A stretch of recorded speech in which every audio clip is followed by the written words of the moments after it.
Hello, আসসালামু আলাইকুম। সবাই কেমন আছো? এই যে দেখতে থাকো, আরেকটা নতুন ব্লগ নিয়ে আসলাম তোমাদের মাঝে। এই যে দেখো কিভাবে শুটকিগুলি কী বলে,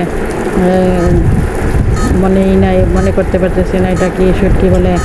এটা হচ্ছে কাসকি মাছের শুটকি মনে পড়ছে।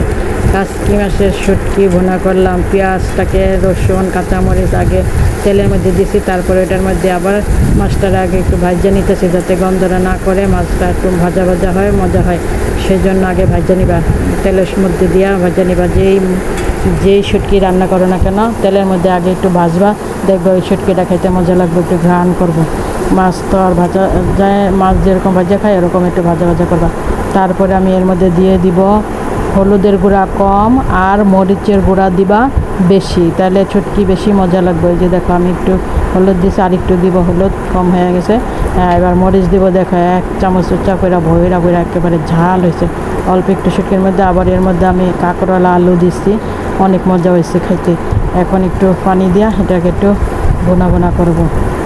এই যে দেখতে থাকো, এইভাবে শুটকিটা রান্না করলে অনেক টেস্ট হয়। শুটকি বেশি করে ভুনা করতে হয়, ভুনা করলে মশলার সাথে কষাইলে কাঁচা গন্ধটা চলে যায় মশলার, তাহলে খাইতে খুব মজা হয়। তারপরে দেখো এই যে অনেকক্ষণ কষাইছি পানি দিয়ে, অনেকক্ষণ মজা। তারপরে এর মধ্যে দিচ্ছি কাঁকরোল আর আলু কুচি কুচি করে কাইটা। এই দেখো আমার হয়ে গেছে শুটকি ভুনা, তেল টকবক করতেছে মাঝখানে, অনেক টেস্টি হয়েছে। এরপরে আমি রান্না করলাম করমজা দিয়া ডাল। করমজা খাইছো কিনা তোমরা জানি না। এই যে দেখো ডালটারে বাঁকা দিতেছি, সেই হয়েছে আজকে ডালটা। এই দেখো উতলায় উঠছে, এখন দিয়ে দিচ্ছি। এখন এই যে করমজাগুলি ডাল যখন সিদ্ধ হয়েছে কাইটা সে ঘুইটা, তারপরে করমজা দিয়ে দিচ্ছি। তারপরে এই যে ডালটা বাগার দিয়ে দিলাম।